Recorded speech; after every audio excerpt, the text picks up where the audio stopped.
the Vice Chancellor of Savitribai Phule Pune University, and Professor Dr. Arun Dalvi, the Head of the Department of Defense and Strategic Studies.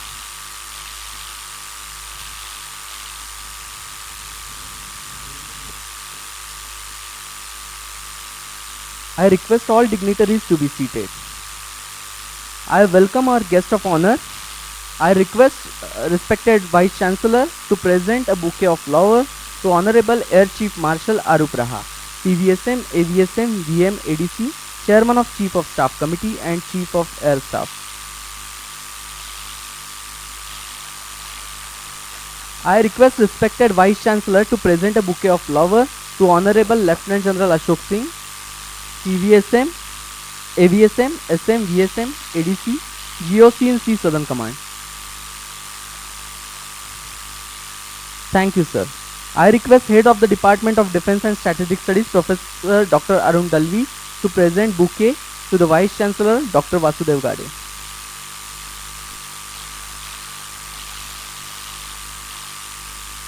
Thank you, sir. Now I request Professor Dr. Arun Dalvi to deliver the welcome address.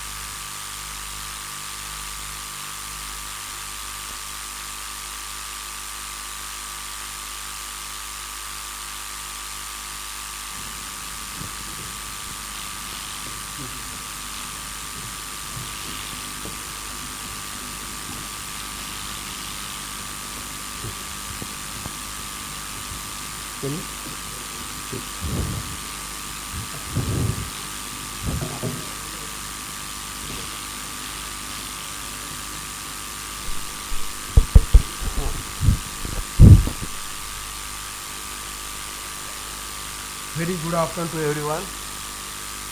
His Excellency, distinguished invitees, ladies and gentlemen, it gives me great pleasure to extend all very warm welcome on this occasion of this is a seminar lecture, which is a yearly event in the Pune University. We are very lucky enough to have very distinguished speaker for this function, the Air Chief Arup Raha, PVSM, AVSM, VM, ADC, Chairman of Chief of Staff Committee and Chief of Air Staff. I welcome him in the University of Pune for this function. We also very distinguished invitees, the Army Commander of Southern Command, Lieutenant General Ashok Singh. There are many officers of the Army, Navy, Air Force, both serving and retired, heads of the institutions of Army, Navy, Air Force, as well as other institutions which are in Pune. There are many civil distinguished personalities which are invited. I am thankful to them for coming over here on this holiday. General B.C. Joshi Memorial Lecture in the memory of late General B.C. Joshi, who delivered a very distinguished gathering over here in 1994, and after that his public talk, he could not remain, and in the memory of him we have instituted this memory lecture.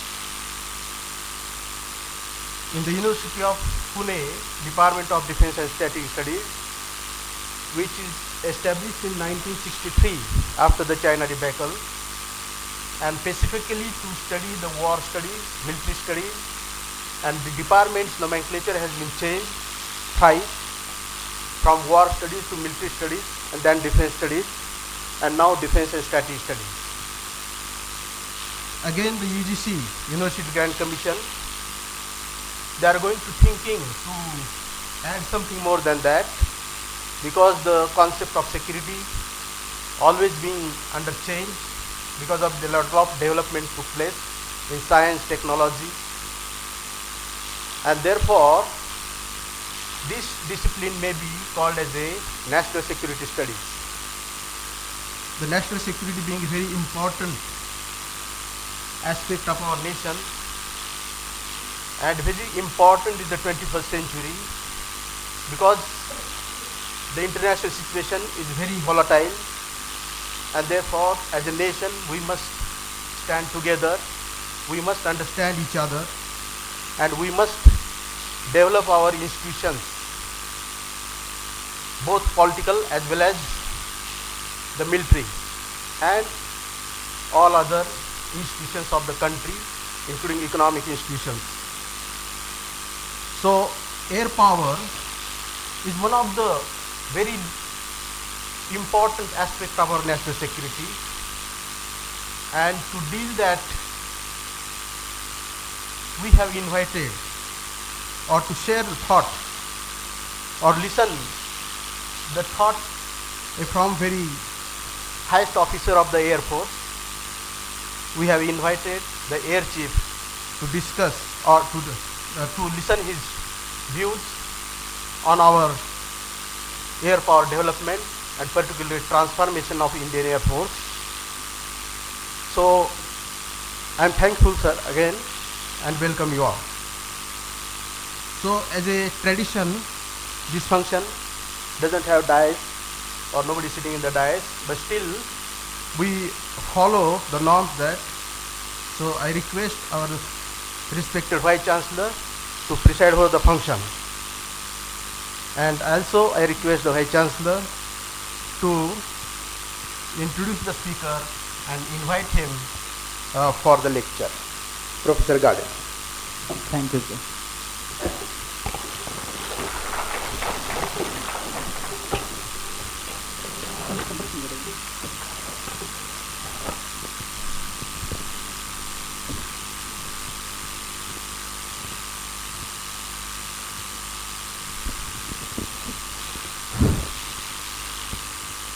Good afternoon, everybody. I'm sorry that the auditorium is small. There are a large number of students sitting on the floor, and there are a large number of students standing outside. Probably we could have gone to a larger hall. But nevertheless, chief guest and speaker for today's Joshi Memorial Lecture, Air Chief Marshal Arup Raha, Commandant of the Southern Command, retired Air Chief Marshals. We are fortunate to have them here in Pune. Large number of retired and serving officers, defense experts from the city of Pune, academicians, professors, and students. It's a great occasion for us that every year we celebrate B.C. Joshi Memorial Lecture, and every year either Air Chief Marshal or the Chief of Army or Chief of Navy, one of them come and deliver the talk. And let me tell you that this interaction with the students has immensely benefited the academic community at Savitribai Phule University. So I really welcome you from the core of my heart, Air Chief Marshal Sri Arup Raha. I really welcome you. University of Pune, which is now renamed as Savitribai Phule Pune University, as a recognition of the services of the great social reformer Savitribai Phule, who was the first person to initiate education for the girls in the country, that she started from the city of Pune. So that is our social commitment. As far as our academic commitments are concerned, let me tell you, sir, that we are ranked number 3 university as far as research is concerned at the national level. After Punjab University and Hyderabad Central University, we are number 3. The quality of research and the number of publications has increased many folds. And we are also one of the largest universities in terms of, we have over 7.5 lakh students, 785 affiliated colleges, 300 recognized research institutes all over the country, including the defense institutes. Campus hosts about 5,500 students, 500 faculty members, about 1,500 administrative staff with 53 departments, including the defense and strategic studies. There is not one area where we have not initiated our academic programs. Unfortunately, which have been very well appreciated, welcomed, not only at the national level but also at the international level. As I told you, sir, that there are about 40% of the total international students coming to India. 40% of them take admission in Savitribai Phule Pune University, which is not a small thing. There are students coming from 104 countries, including all the developed countries. And why this is possible? This is possible mainly because the interaction that we have with the various institutes and the industries and other academic institutes which are situated in Pune. And we are immensely benefited because of these association partnerships. We are very fortunate that Pune is the headquarters for the Southern Command. Our association with the defense establishment here has brought quality to our defense and strategic studies. Every year there are large number of serving officers. They join our academic program. Even today, there are 25 of them, which is not a small number. And they are there at for the doctoral program, master's program, MPhil program. And this interaction, as well as the interaction with the other national institutes, has made tremendous difference to our research and academic productivity. With these words, I once again welcome you, and I am very happy that we have a highly distinguished serving officer, Air Chief Marshal Arup Raha, PVSM, AVSM, VM, ADC. Very briefly, I will try to introduce you. So, Air Chief Marshal Arup Raha has graduated from the National Defence Academy, Pune, with President's Gold Medal in the year 1973 and was commissioned in the flying branch in December 1974. He is an experienced fighter pilot. He is a Category A qualified flying instructor and a fighter combat leader with nearly 3,400 hours of flying experience, mainly on fighter aircraft. He has served as a directing staff at two premier institutes of IAF, the Flying Instructor School and the Tactics and Combat Development Establishment. He has functioned as an inspector in the Directorate of Air Staff Inspection in Air Headquarters and as staff officer to the Chief of the Air Staff. He was deputed as the military and air attaché in the Embassy of India, Ukraine from 1999 to 2001. He has held many operational assignments such as Commanding Officer of MiG-29, that Station Commander of Air Force Station Bhatinda in Punjab during Operation Parakram. Air Officer Commanding Air Force Station Adampur and Advanced Headquarters Western Air Command, Chandimandir.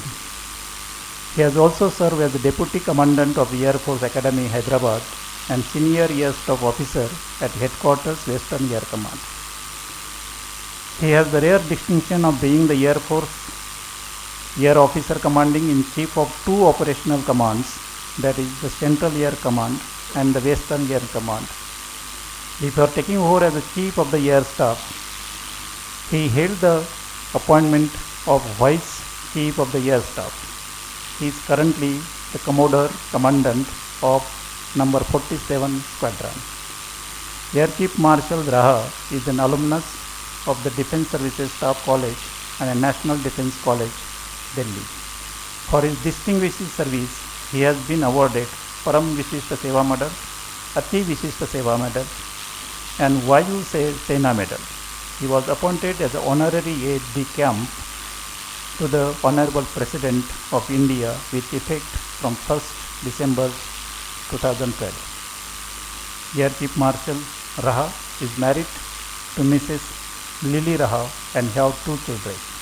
He is an avid reader and a keen golfer who enjoys traveling. In fact, we were worried whether he would be able to make it or not, because how busy he is, I am quite aware of that.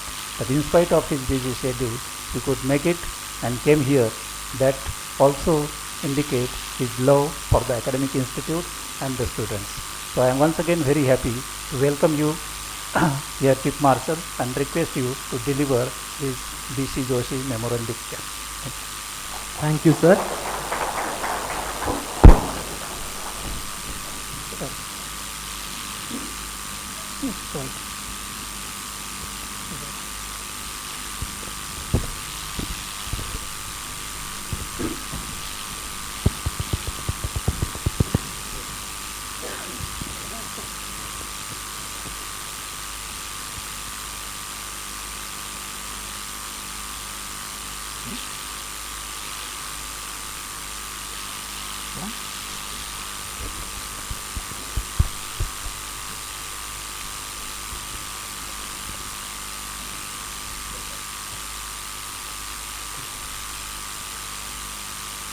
General Ashok Singh, Army Commander, Southern Command, Pune, former Air Chief Marshal Naik, General Narona, the Chief of Staff of Southern Command, Dr. Vasudev Gade, the Vice Chancellor of Savitribai, Pune University, esteemed veterans from the Army, Navy and the Air Force, and the serving personnel of the three services present here, faculty members and students of the university. Ladies and gentlemen, first of all, I wish to convey my warm greetings of the day to all the people who are present here. And as was mentioned, actually I must apologize for not being able to come yesterday, mainly because I had very pressing commitments last evening, and that meeting went on till late evening. As a result, I could not make it to this place. But I am very happy that you all could make it on a holiday like this, Raksha Bandhan, and attend this lecture. I think it's a huge privilege and honor to be here this afternoon and interact with such a fine and distinguished gathering audience of professionals from the armed forces as well as the academia. I would like to thank Dr. Gade for inviting me to deliver this General B.C. Joshi Memorial lecture which is held every year. I am going to speak on the subject transformation of the Indian Air Force, challenges and opportunities. Before I come to the topic, I would like to pay my respectful tribute to General B.C. Joshi, as you all know, a former Chief of the Army Staff who died in harness, was a distinguished soldier and a leader and the highest kind of professional in the armed forces. He shared a unique and close relationship with the academia. His interest in academia and growth of our armed forces young officers in terms of acquiring professional knowledge in all the security, national security related issues was tremendous. So he made a lot of effort as a visionary ahead of his time to encourage research by our young officers from the armed forces to get involved in these activities.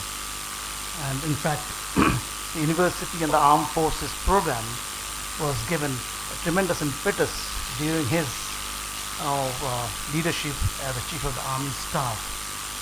And as a result, a lot of officers, as was mentioned by the Vice Chancellor, as many as 25 officers are today engaged in academic activities in terms of research and development in terms of national security issues.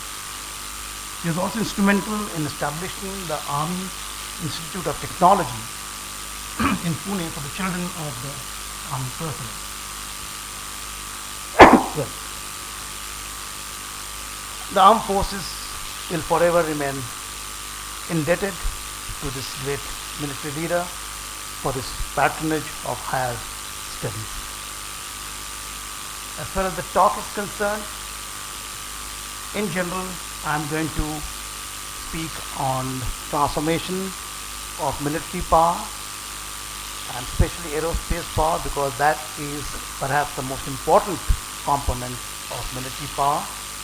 And thereafter, in particular, I'll speak about the transformation of the Indian Air Force, the challenges that we face today and the opportunities that are available to us to overcome these challenges and transform the Indian Air Force to be a multi-spectrum strategic force.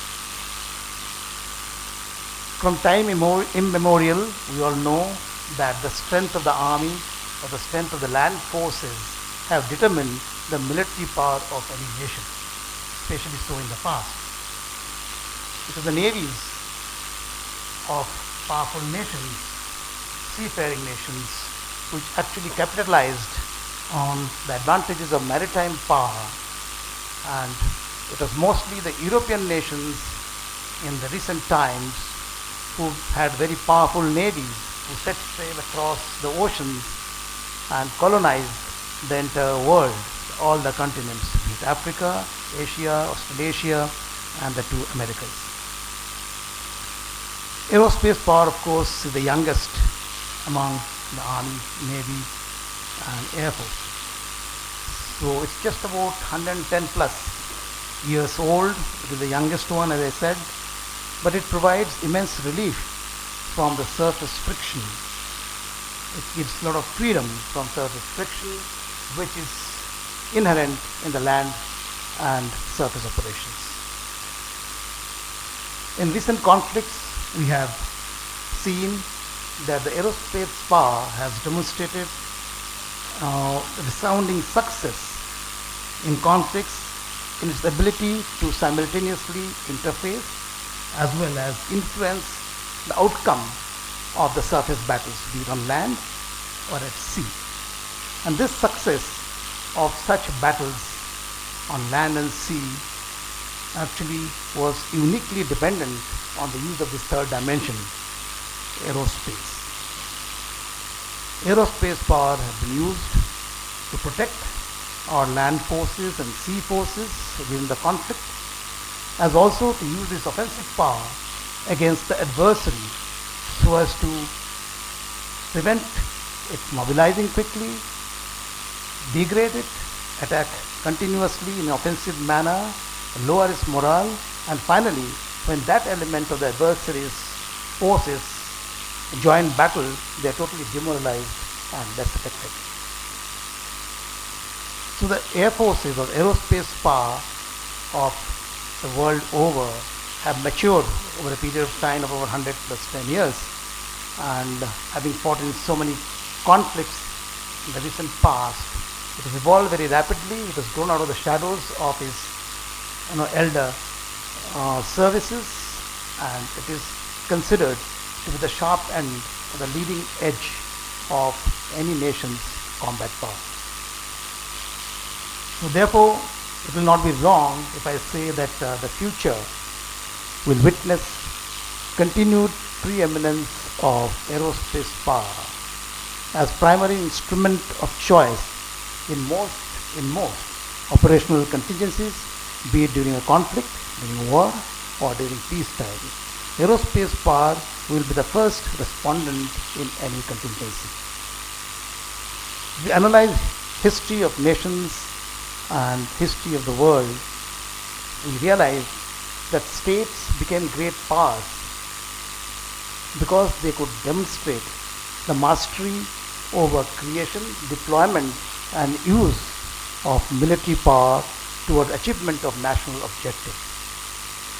And military power is the most important component of comprehensive national power, which is synonymous with comprehensive national security. There are many indices which will contribute towards comprehensive national power because CNP, comprehensive national power, has a wide canvas. I'll just go over some of the factors or indices which determines actually comprehensive national power. One amongst them, I would say very important, is economic development of a nation. As of now, India is growing rapidly, more than 7% plus growth in the GDP, and I'm sure we will be able to sustain this for quite some time. So that economic development criteria is being looked after. Next important factor to my mind would be human resources development. We are the second largest populous country in the world, and in few years' time will be the largest the most populous country in the world. The human resources development is extremely important because if we can exploit the power of our human resources by giving them good education, giving them skill sets, job opportunities, then the country can develop by leaps and bounds. They become an asset, otherwise they might become disruptive in the development of the nation. And 1/6 of the world population is in India. Every sixth person in the world belongs to India, and our Indian diaspora is doing exceptionally well all over the world. So therefore, I think human resource development is a very important factor in the CNP. Science and technological base, important factor. I think we are progressing quite well. The base is becoming stronger, and we need to work very hard through research and development to develop core technologies which nobody is going to give us. For strategic independence, we need to develop core technologies, and obviously development of science and technological base is extremely important. Natural resources, I think India has plenty. We have developed cyber, space, and nuclear capabilities. And of course, one of the most important factors in the CNP is good governance. If any nation wants to play an important role in the international arena, the nation has to invest adequately in the development of its military power. That there is no doubt. And India, as I said, is destined to play an important role in peace and stability of not only this region, but the entire world, to my mind, because all the factors I spoke about indicate that India is going to play its role whether we want it or not. Now, having analyzed that, let's see what should be the composition of military power of a nation. Basically, there are two factors. One is threat perception and its mitigation, and the second would be what are the national objectives and aspirations of a nation, India as a nation. The size of the army in terms of number of strike corps that you want to have, the size of the navy in terms of aircraft carriers and nuclear submarines. Sorry. The Air Force's capability to strike hard and deep in terms of offensive capability.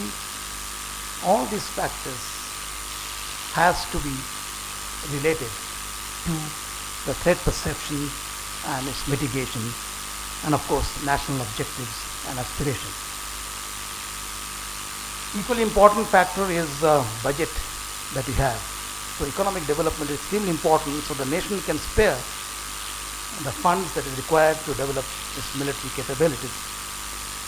So money is never enough for anyone. Even the best of the countries, most developed countries, they also feel that monies are not adequate for to meet their demands in terms of their capability requirements. In fact, recently I was in the USA. I met my counterpart, the US Air Force Chief. The first constraint, first all I would say, point that he brought out, refrain, is that the funds that is being given to him by the government is totally inadequate to support the mandated operations of his Air Force. So I smiled and I wanted to tell him that if the largest Air Force in the world and the most rich and the powerful country has these problems, then I think the problem that we have in India is reasonable.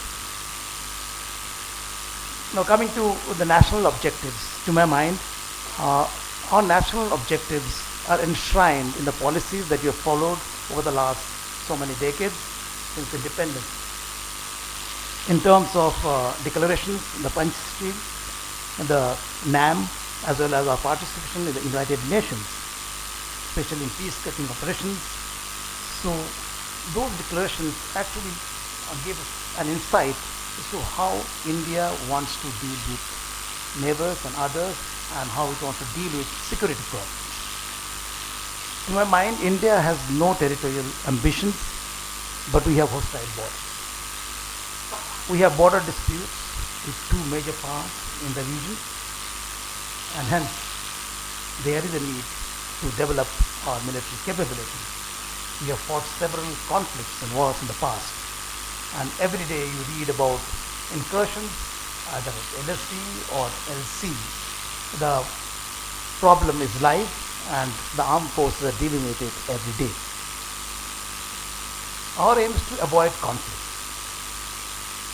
No, India does not want to start a conflict. We want to avoid a conflict. To do that, we should be able to deter anybody who is like to start a conflict. And to deter an adversary from starting off a conflict, I think we've got to have military power which has got the offensive capability. We should have the offensive capability to strike deep into the heart of the enemy land, adversary's land, and create criticalities and vulnerabilities so that they will think twice before they start a conflict. As far as conventional conflict is concerned, we know that it's going to be short, swift, and intense. So whatever end states you want has to be achieved in a short period of time, especially we being a nuclear power and our adversaries are also nuclear power. So the world will be very concerned if there is any conflict in the region. So it has to be quickly ended, and we must achieve our military objectives, which in turn will give us the political objectives. And for that, we require a national instrument which will provide the best defense as well as deterrence. And to my mind, aerospace power has the unique attribute of speed, reach, footprint, and precision. It fits the bill well. It does not matter which component of aerospace power is whom, but we definitely require this instrument to be very, very powerful to prevent a conflict. Let us now look at the geopolitical and security environment. A broad scan will show that the strategic gravity in the world has shifted to Asia and Asia Pacific, and it reveals there are many security challenges. First factor is growth of China, which is rapidly growing in economic strength. Of course, there are some problems now, but I'm sure they'll get over it soon. They're also using the economic strength to build up their military strength and infrastructure. That obviously has set alarm rings bells ringing. Everybody feels that the rise of China is inevitable, but the rise should be peaceful. But in that region, especially East China Sea and South China Sea, there have been some kind of assertiveness from the Chinese side, which has resulted in friction with the littoral states. The declaration of ADIZ, Air Defense Identification Zone, in international airspace in that area, then claims to island territories, development or reclamation of the island territories to build airfields, etc., is creating a lot of issues in the region. So we all hope that the rise of China will be peaceful, but we all know that there are about 5 or 6 contentious issues which the Chinese would like to resolve before things can settle down. Of course, Taiwan is one, Spratly Island, Senkaku Island, and of course claims to various lost territories to various other nations, and the borders, unsettled border with India. Next is Pakistan and Afghanistan. We all know that Pakistan is the fountainhead of terrorism. It has joined the global war on terror, GWOT, but unfortunately it is trying to run with the hares and hunt with the hounds in this matter. And in fact, one of very important political personalities in the US mentioned that Pakistan believes that it can have poisonous snakes in its backyard, thinking it will only bite the neighbors. But the reverse is happening. I think it's getting bitten more often than it's biting the neighbors. So that is the status as far as Pakistan is concerned. There is a lot of instability and there is a lot of violence. Of course, the IS is growing very rapidly in terms of its influence in the Middle East, be it Syria, be it Iraq, and be it Libya. And Afghanistan is also in difficult times. Taliban's strength is only increasing. So terrorist acts is not abating, it's only increasing.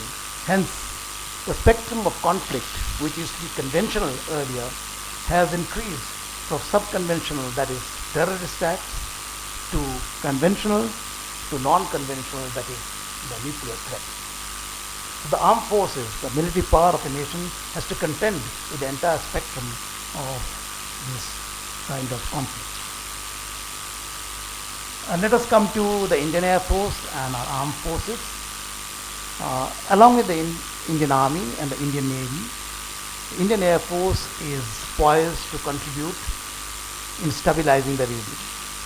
Every nation in the region, be it our immediate neighbors, be it Southeast Asian nations, be it Far East Asian nations, and of course Europe and America, is looking forward to India to perform its role in terms of stabilizing the region and bringing balance in the relationship in the region. And I think, as I mentioned, Indian Army, Indian Navy and the Indian Air Force is poised to have the strategic presence or footprint in our region as well as the world. Various roles that the Indian Air Force is performing as of now, I think there are 3 classical roles which I'd like to elaborate upon as a multi-spectrum strategic force. First is power projection. I mentioned that we have the strategic footprint available with us with the induction of C-17 strategic airlift, heavy airlift aircraft, C-130 special ops aircraft, a large number of Su-30s, AWACS, and then in-flight refueling aircraft. I think we have the capacity and capability to project ourselves anywhere in the world. And the best example, I'm not talking about only a conflict situation, but also HADR, humanitarian assistance and disaster relief operations. What we did in Yemen, the Navy and the Air Force there, in just about 2 days' time, we could fly out the Indian diaspora safely in about having deployed this large-bodied, heavy lift aircraft in that area. Similarly, in Nepal also the response was so good, so quick, and you could see.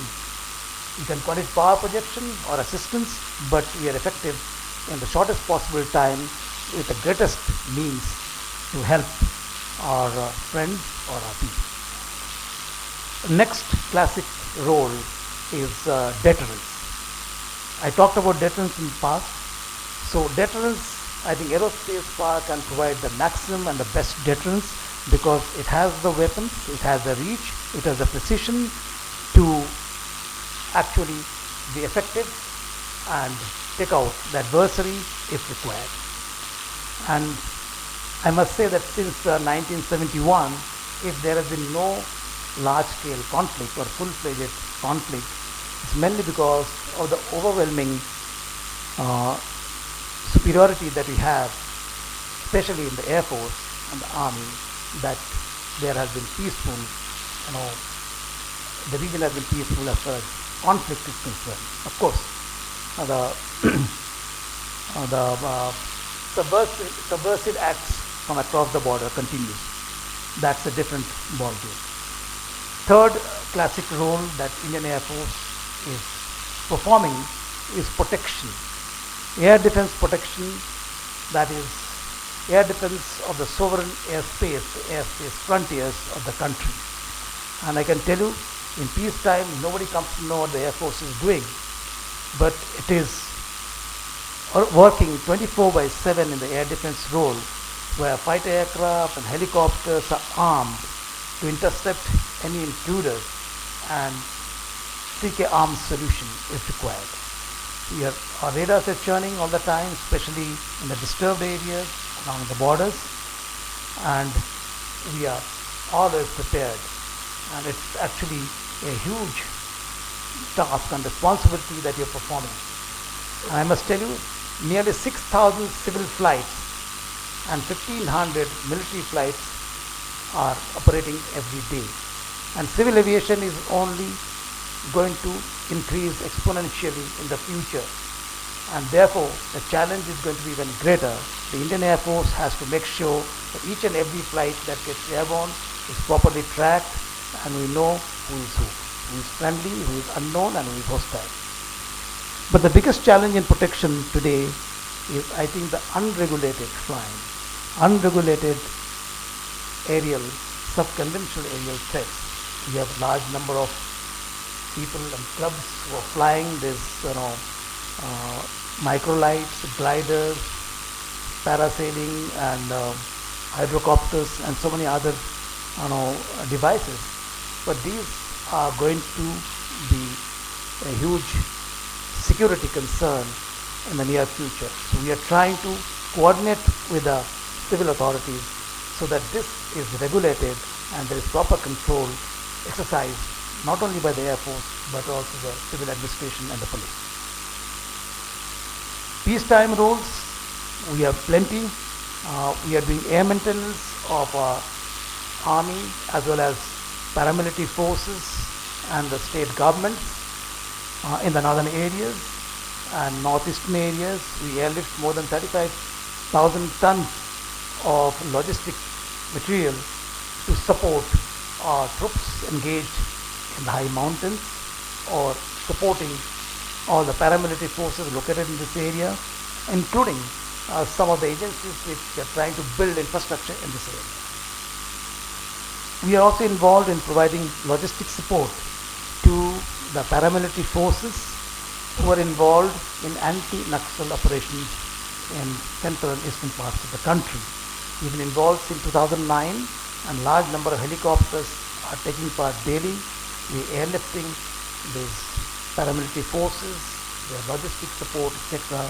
every day. I mentioned about the HADR in peacetime. Our performance has been exceptional, and our response has been so quick and so timely that everybody is appreciating the effort made by the Indian government, and I think that quick response has been achieved because of the good capability of the Indian Air Force in terms of carrying our troops, equipment, food, water, medicines, medical teams, and other logistic support in very quick time. In fact, the example I would like to give you is Nepal earthquake. The moment we came to know our aircraft are ready, our people are ready, and as soon as the orders came from the government, within an hour, all the NDRF, their people, their equipment, their logistics, everything arrived, and in 2 hours time we are airborne. And in 4 hours time we are there helping out the Nepalese people to fight in rescue and relief operations of the affected people. And in fact, the Nepalese people themselves didn't understand that how could we react so quickly and be there before they could be prepared.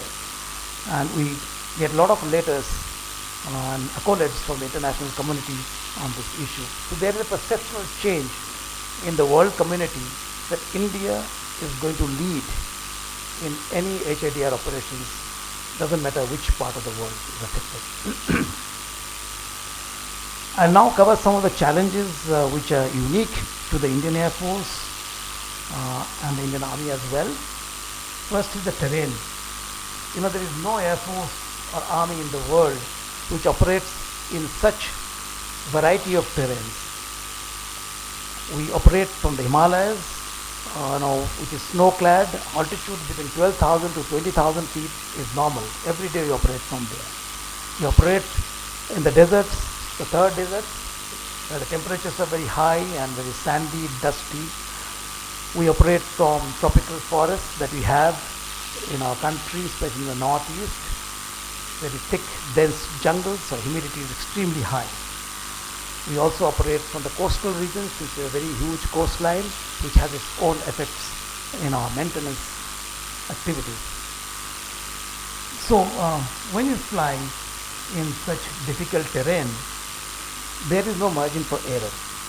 Especially our helicopter pilots, single engine helicopters are flying in Siachen at a height of 22,000 feet to support the troops on the ground.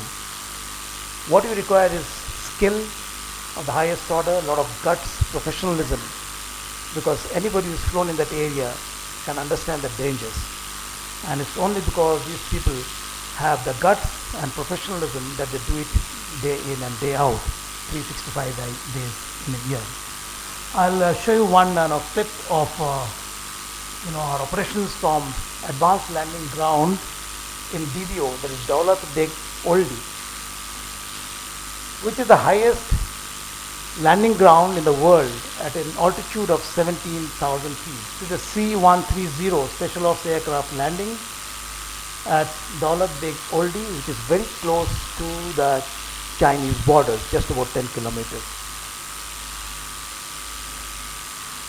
It's a semi-prepared surface, a lot of sand and soft soil.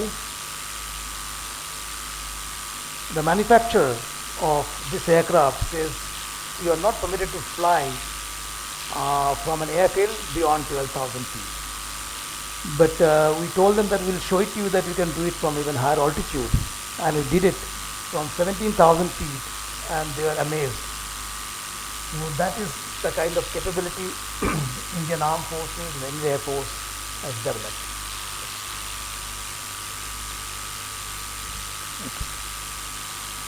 Next challenge is engaging targets. In the mountains, if you miss the target by even half a meter, that weapon may land up 3 kilometers away because of the gorges and the type of terrain. In the desert, it's very difficult to acquire a target unless it is moving. If it is still, it is almost impossible to acquire the target.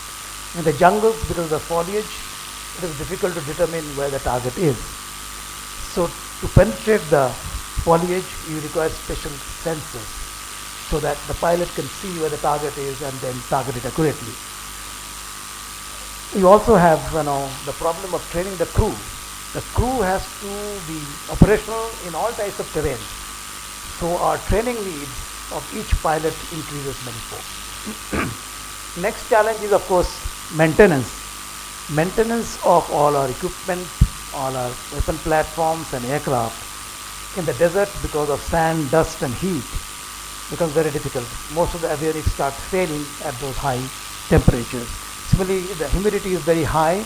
It has an effect on the serviceability of our avionics. Corrosion in the coastal areas is a big problem. So these are the issues we have to look after in terms of maintenance of our systems. Exploitation of technology is the next big challenge. We have equipment which originates from at least 4 different sources. We have Russian equipment in large quantities, we have Western equipment from Europe, we have US equipment, and we have our own indigenous equipment. We have large number of inventories, and then it becomes very difficult to manage the inventories. So we have dynamic inventory management through integrated material management online systems. We are making use of technology and software to manage our inventories. But more importantly, how to make these systems whose philosophy, which is sourced from various sources, their philosophy of operations, philosophy of maintenance is so varied. So that is the biggest challenge, and we've been able to master that, and we make all of them interoperable. And in fact, when you interact with other air forces, they get amazed that Indian Air Force has the capacity and capability to integrate so many varied equipment from various sources and make them fully functional and interoperable. Next challenge is, of course, the lack of adequate indigenous capability. We are dependent on most of our hardware from abroad, and unfortunately our DPSUs have not been able to generate the capability, the indigenous capability that our leaders in the past have been thinking of, and that's why they are set up, be it the DRDO or DPSU. Unfortunately, they have not been able to indigenize the production of these core technologies, core equipment, and hence we continue to be dependent on OEMs from foreign lands. And that results in repair and overhaul and turnaround time of all the spares and repairables to a very large time frame, and affects obviously our availability of our platforms.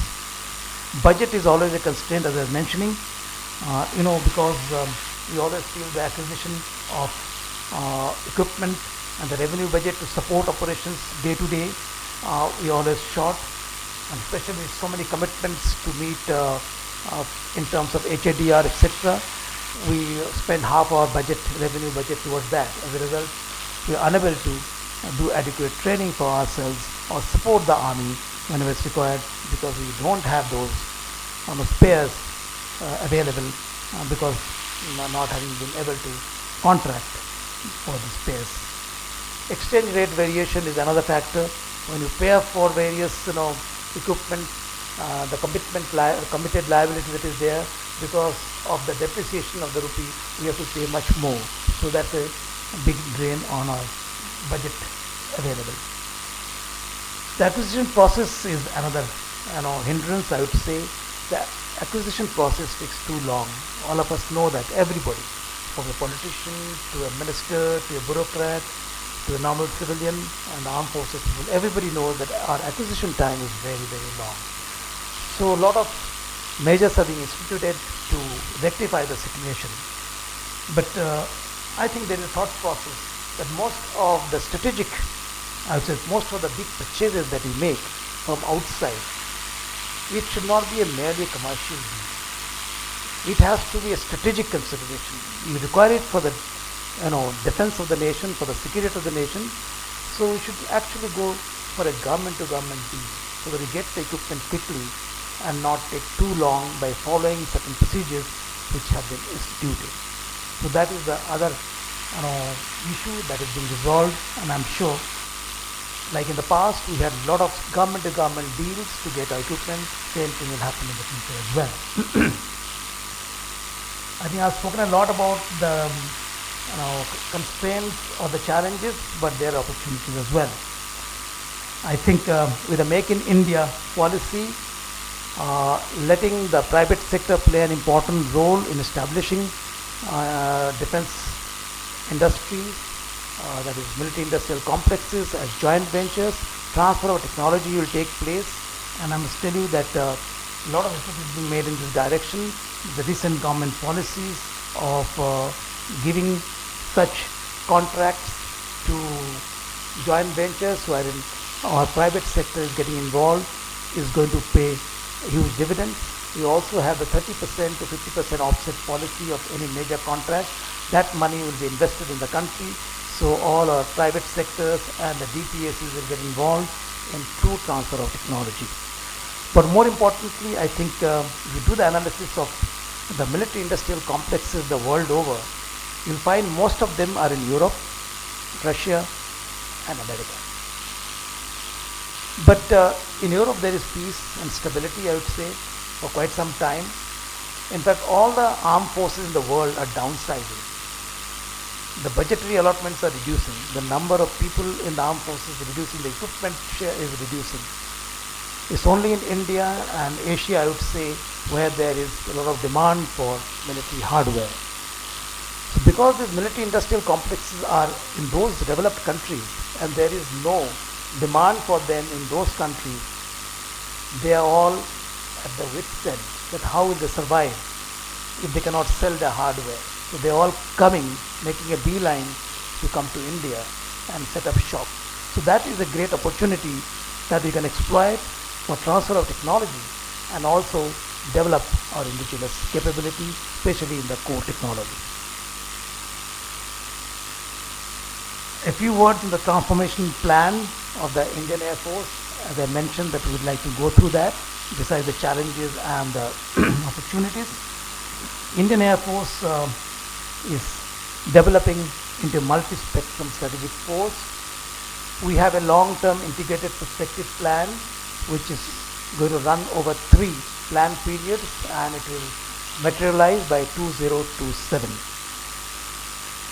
Since obsolescence is a huge factor in the modernization or the capability of any air force, especially air force because it's a high-tech service, it hits each and every air force. So there are well laid out plans for replacement of the old equipment. But if you don't get them in time because of the processes involved in the country, we are trying to preserve and maintain whatever legacy equipment we have much longer than it should have been in operational use. So towards that, a lot of work is being done. It takes more time to maintain an old equipment. If you have an old car, it will break down more often. You will require more effort to maintain it and do more repairs to sustain its availability or operational use. That is the first step. The second is that all these weapon platforms and systems have a life which is about 25 to 30 years normally, and about halfway through its life the technological advances overtake those initial capabilities of these systems, that we need to upgrade them so that they remain operationally viable and they remain relevant. So that midlife upgrade is a norm, and that is what we are doing to most of our fleets, most of our equipment, be it the Mirage 2000, the MiG-29 fleet, the Jaguar fleet, AN-32 transport aircraft fleet, and even the Su-30 is planned for midlife upgrade. And of course, replacement of the legacy equipment once this technical life is over, and acquire new systems, etc., so that we can build up to whatever level the government has sanctioned in terms of force levels. Toward this, we are trying to get the light combat aircraft indigenously built by HAL and the ADA, that is the DRDO. We are trying to get the MMRCA. You all have heard about the Rafale. And we are also trying to build the AMCA, the Advanced Medium Combat Aircraft, and of course the replacement of the Avro, which is in the news nowadays. We are happy that we've been able to operationalize the C-130 special ops aircraft. One squadron, 6 aircraft. The second squadron is in the process of being inducted. By the end of next year, it will be there with us. C-17s, we have operationalized 10 aircraft, strategic airlift, heavy lift aircraft, and it has really given us tremendous strategic footprint. We also operationalized a large number of medium lift helicopters like the Mi-17 V5s, and it is also giving us a lot of benefits in terms of mobilization and helping the army to operate more effectively. We are in the process of inducting the Chinooks, that is, the heavy lift helicopter and Apache attack helicopters. The process is on, and I think it should materialize soon. Let me cover some of the focus areas of the Indian Air Force. First, as I said, is induction.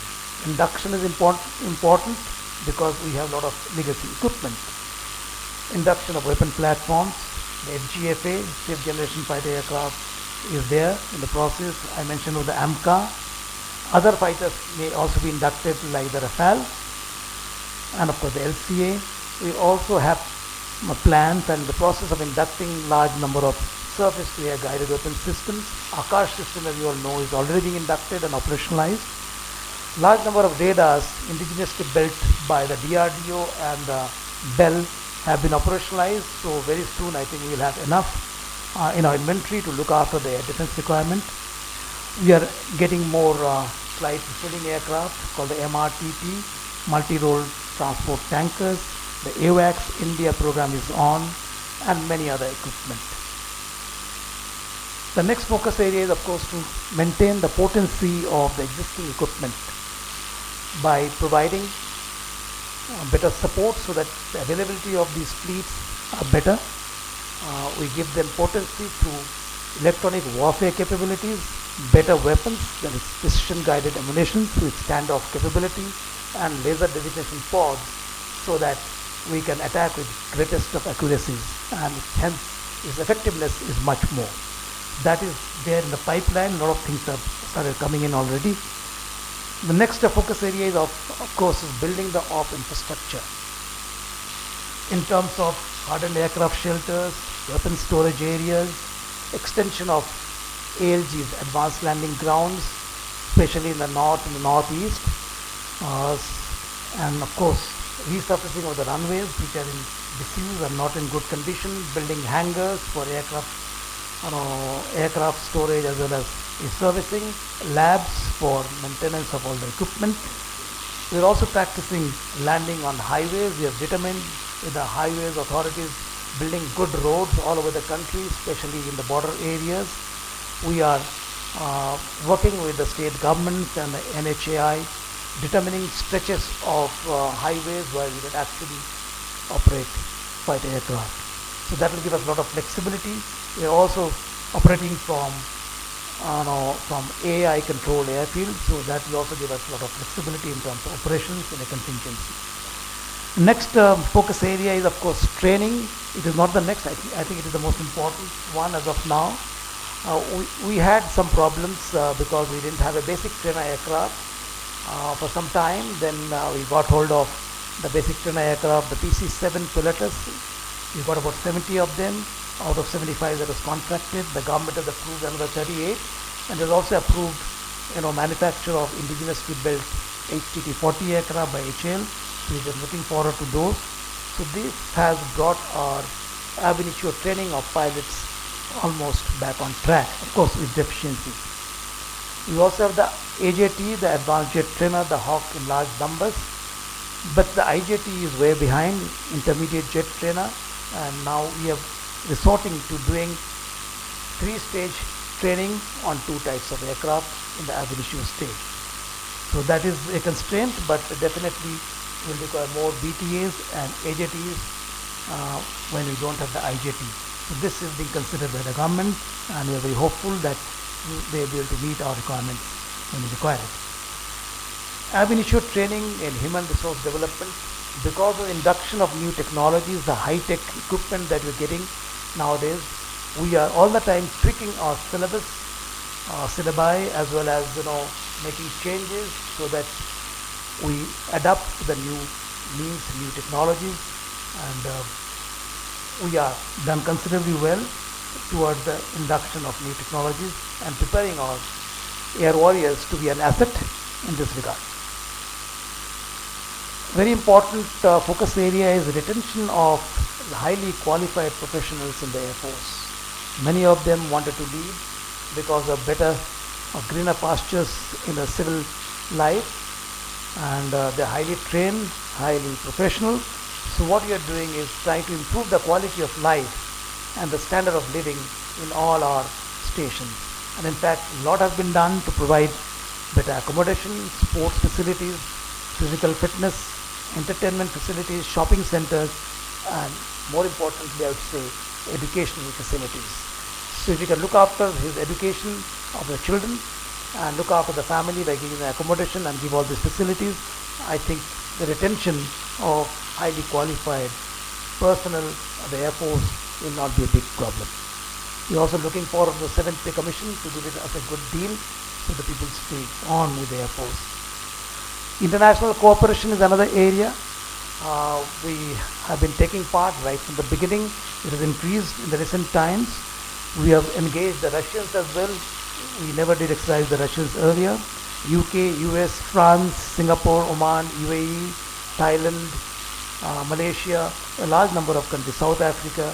We've been doing international bilateral or trilateral exercises, and in fact we learn a lot from that.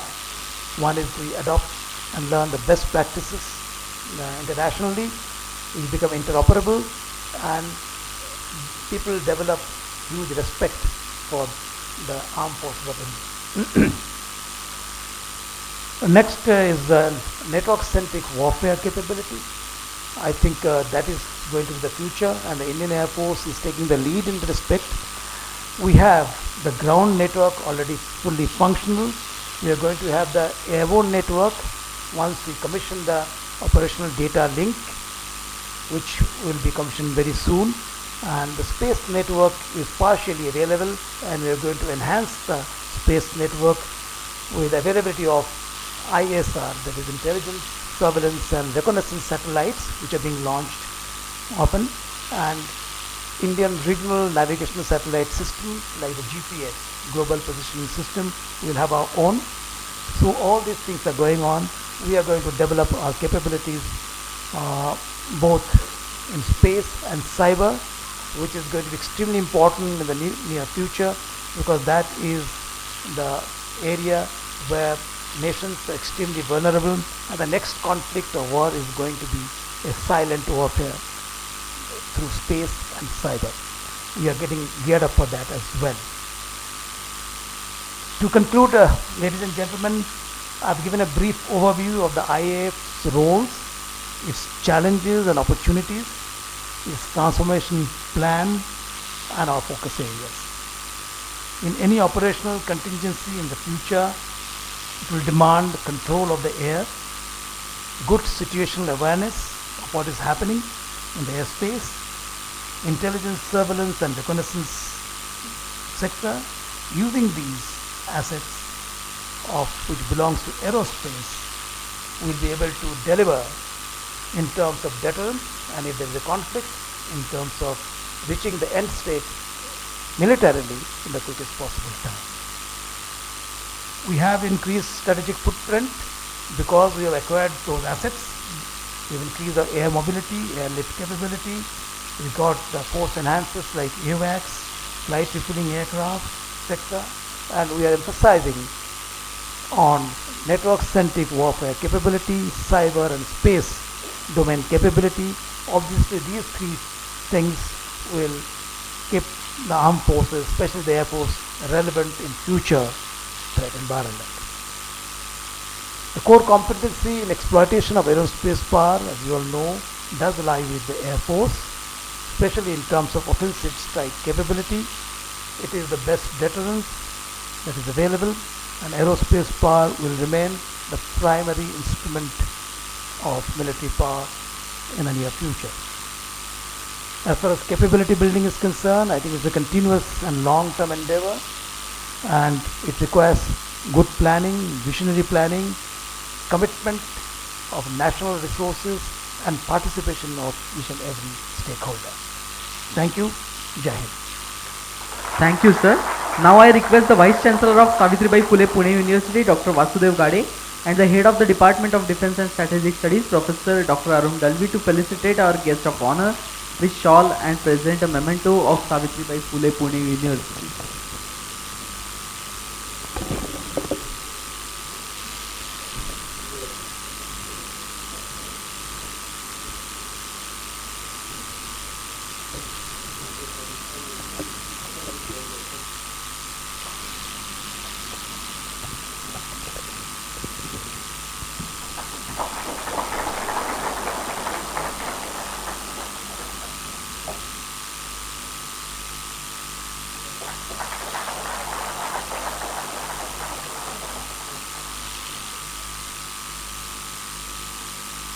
Thank you, sir.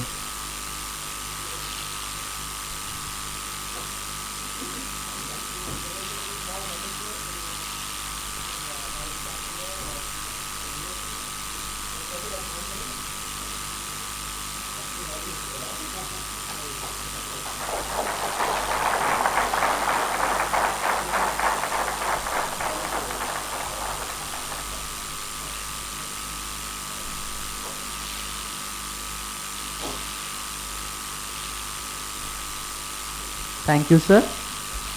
I request Professor Dr. Vijay Khare to extend vote of thanks.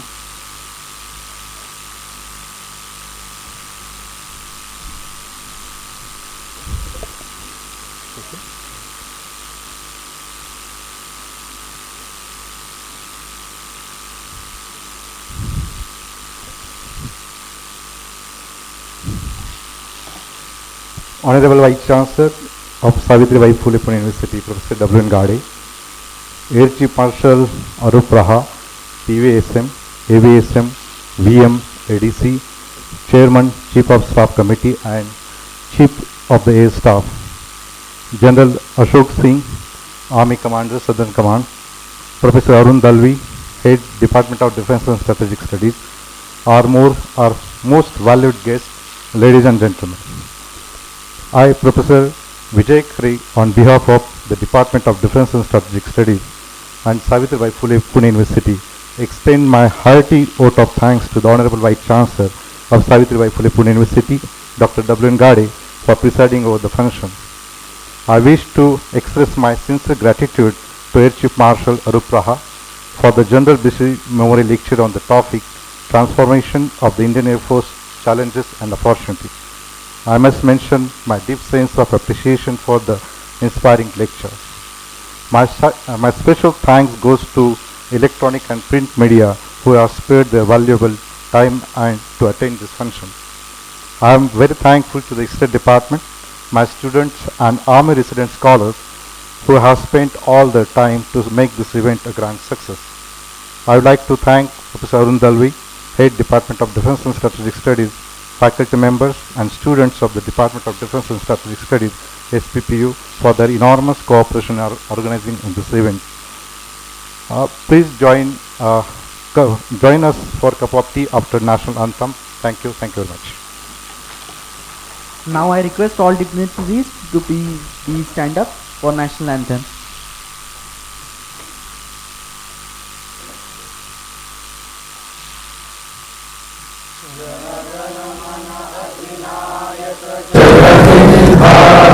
Bhagya Vidhata Punjab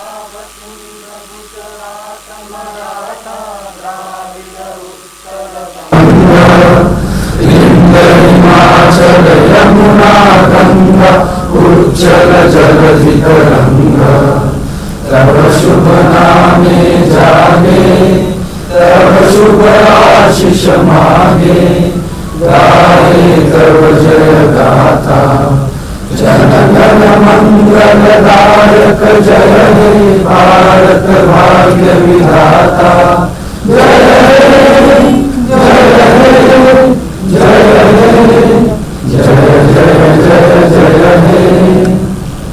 I request guest of honor to come on stage for a group photograph. I request all dignitaries to join us for high tea, which is served in the parking of the building.